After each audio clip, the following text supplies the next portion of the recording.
Salam sejahtera bagi kita semuanya, Bapak Ibu yang dikasihi Tuhan. Salam sehat, salam kebaikan. Bapak Ibu yang dikasihi Tuhan, mari kita menyatukan hati, kita bersatu dalam doa. Terpuji dan termulia nama-Mu ya Tuhan Allah kami, Allah yang senantiasa mengasihi kehidupan kami hingga pada saat ini. Saat ini Tuhan, kami akan mendengarkan sabda Tuhan. Biarlah kiranya Tuhan menyertai kami, sehingga sabda-Mu ini dapat kami mengerti dan kami lakukan sesuai dengan kehendak-Mu. Dalam nama Yesus kami berdoa.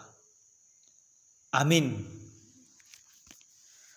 Jemaat yang dikasihi Tuhan kita Yesus Kristus, adapun kebenaran firman Tuhan yang menyapa kita pada saat ini tertulis dalam kitab Yesaya pasal 58 ayat pertama sampai dengan ayat 9a. Demikian firman Tuhan. Serukanlah kuat-kuat, janganlah tahan-tahan. Nyaringkanlah suaramu bagaikan sangkakala. Beritahukanlah kepada umatku pelanggaran mereka, dan kepada kaum keturunan Yakub dosa mereka. Memang setiap hari mereka mencari aku, dan suka untuk mengenal segala jalanku. Seperti bangsa yang melakukan yang benar, dan yang tidak meninggalkan hukum Allahnya. Mereka menanyakan aku tentang hukum-hukum yang benar. Mereka suka mendekat menghadap Allah, tanyanya, mengapa kami berpuasa dan engkau tidak memperhatikannya juga? Mengapa kami merendahkan diri dan engkau tidak mengindahkannya juga? Sesungguhnya pada hari puasamu, engkau masih tetap mengurus urusanmu, dan kamu mendesak semua burumu. Sesungguhnya kamu berpuasa sambil berbantah dan berkelahi, serta memukul dengan tinju dengan tidak semena-mena, dengan cara berpuasa seperti yang sekarang ini. Suaramu tidak akan didengar di tempat tinggi. Sungguh-sungguh inikah berpuasa yang kukehendaki, dan mengadakan hari merendahkan diri? Jika engkau menundukkan kepala seperti gelaga, dan membentangkan kain karung dan abu sebagai lapik tidur. Sungguh-sungguh itukah yang kusebutkan berpuasa? Menggandakan hari yang berkenan pada Tuhan? Bukan.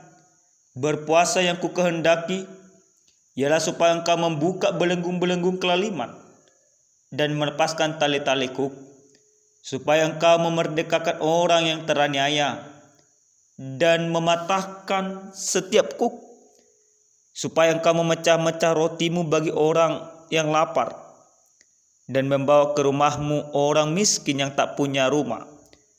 Dan apabila engkau melihat orang telanjang, supaya engkau memberi dia pakaian dan tidak menyembunyikan diri terhadap saudaramu sendiri. Pada waktu itulah terangmu akan merekah seperti fajar, dan lukamu akan pulih dengan segera. Kebenaran menjadi barisan depanmu, dan kemuliaan Tuhan barisan belakangmu. Pada waktu itulah engkau akan memanggil, dan Tuhan akan menjawab. Engkau akan berteriak minta tolong, dan Ia akan berkata, "Ini aku." Demikian firman Tuhan. Saudara yang dikasihi di dalam Kristus Yesus, tentu setiap orang di dalam kehidupan ini tidak suka yang namanya diabaikan. Tidak suka yang namanya tidak diindahkan. Setiap orang suka diperhatikan, suka dihormati dan dihargai. Akan tetapi dalam renungan firman Tuhan yang sampai kepada kita pada saat ini, di mana umat Tuhan yang pada saat itu yang sudah pulang dari pembuangan Babel, mencoba mendekatkan diri kepada Tuhan, tetapi tidak dengan ketulusan, melainkan dengan keberpura-puraan dan dengan kemunafikan. Bapak Ibu, kalau kita perhatikan dari ayat yang pertama sampai dengan ayat yang kelima, dalam firman Tuhan ini jelas dikatakan apa yang sudah dilakukan oleh bangsa itu kepada Tuhan. Mereka katakan setiap hari mereka seakan-akan mencari Tuhan. Setiap hari mereka mempelajari jalan Tuhan. Setiap hari mereka mencari hukum Allah. Setiap hari mereka bertanya tentang hukum yang benar. Bahkan mereka menunjukkan pencarian mereka dengan berpuasa. Tapi apa yang terjadi?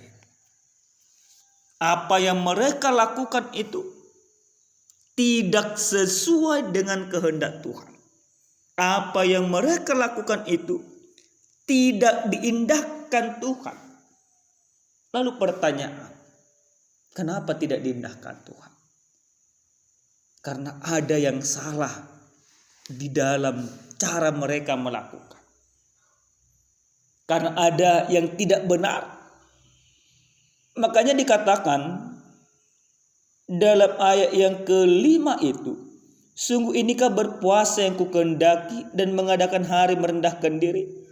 Jika engkau menundukkan kepala seperti gelaga dan membentangkan kain karung dan abu sebagai apik tidur, sungguh itukah kau sebutkan berpuasa?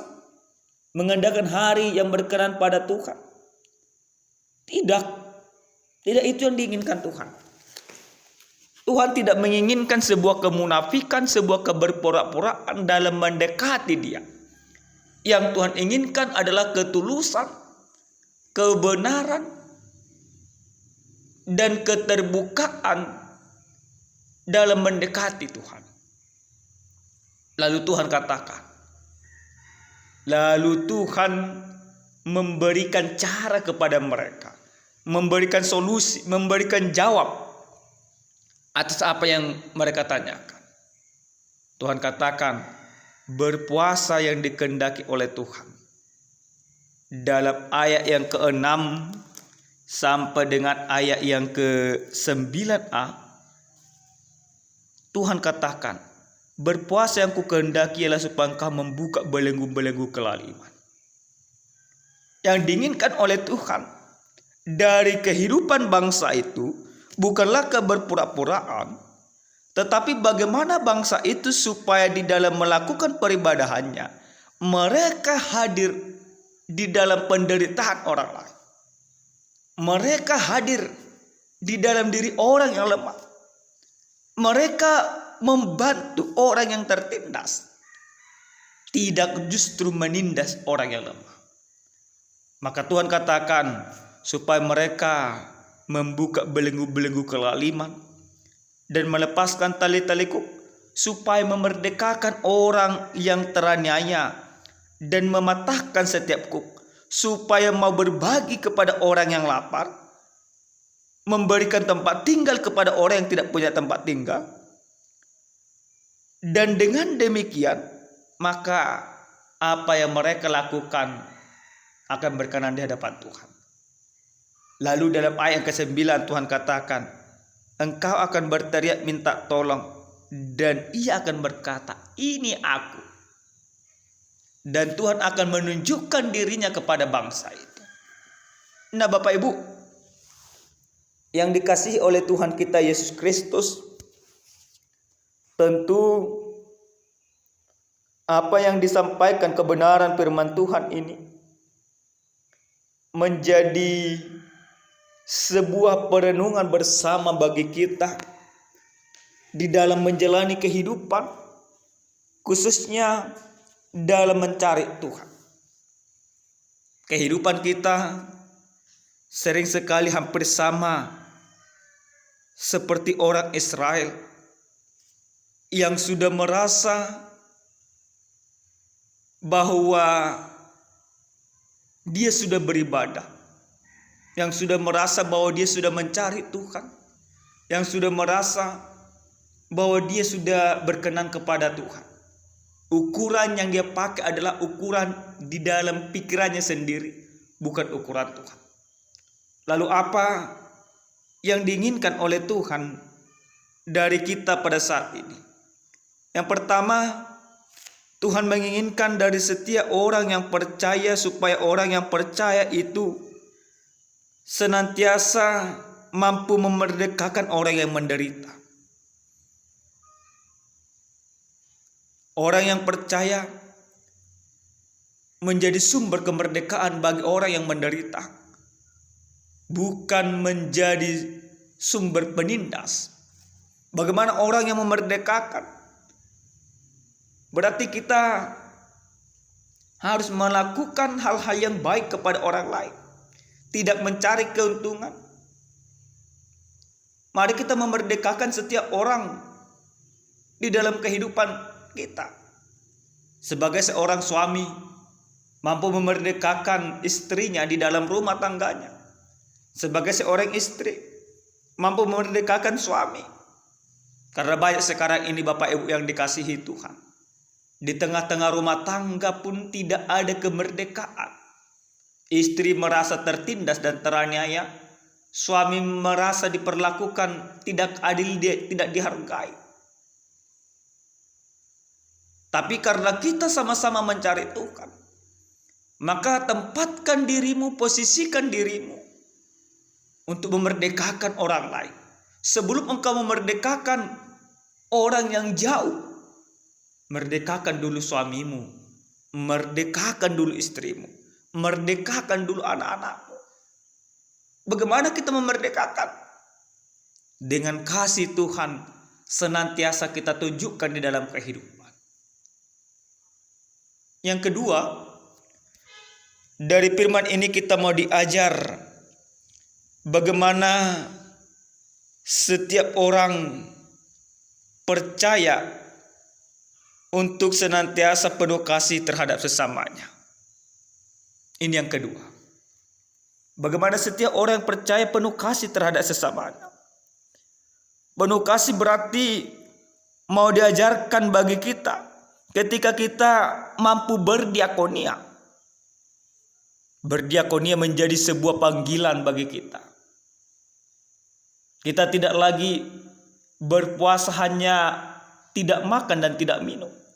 Setiap saat, setiap hari kita memfokuskan diri, memikirkan Tuhan di dalam kehidupan. Dengan cara mengontrol supaya kita tidak melakukan dosa. Dengan cara mampu kita berbagi, berdiakonia bagi orang lain. Mari Bapak Ibu yang dikasihi Tuhan, kita senantiasa harus melakukan pekerjaan-pekerjaan Tuhan di dalam hidup ini. Dengan berdiakonia, salah satu yang diinginkan oleh Tuhan. Dan yang terakhir, lewat firman ini kita mau diajak bagaimana Kristus yang senantiasa mengajarkan kepada kita untuk mencari Dia di dalam kebenaran. Dalam kitab Injil Matius pasal 7 ayat 7 dikatakan, carilah maka kamu akan mendapat. Maka yang pertama sekali yang kita cari bukan kekayaan. Yang pertama sekali yang kita cari bukan kehormatan. Tapi yang pertama harus kita cari adalah Tuhan. Ketika kita sudah mencari Tuhan di dalam ketulusan, di dalam kebenaran, Tuhan akan katakan, ini aku. Dia akan menunjukkan dirinya kepada kita. Dan kita akan bersuka cita karena kita bertemu dengan Tuhan. Cari Tuhan di dalam kehidupanmu, di tengah-tengah rumah tanggamu, di dalam pekerjaanmu. Nyatakan bahwa Tuhan ada dan hadir di sana. Amin, kita berdoa. Terima kasih Tuhan kami, Tuhan yang maha baik. Untuk kebaikan dan kemurahan-Mu yang sudah kami dengarkan lewat firman pada saat ini. Ajari kami supaya kami hidup benar, tidak dengan kemunafikan di dalam kehidupan kami. Firman-Mu meneguhkan kami, meyakinkan kami, mengarahkan kami supaya berjalan di dalam kebenaran-Mu. Dalam nama Yesus kami berdoa. Amin. Shalom, salam sehat, Tuhan memberkati.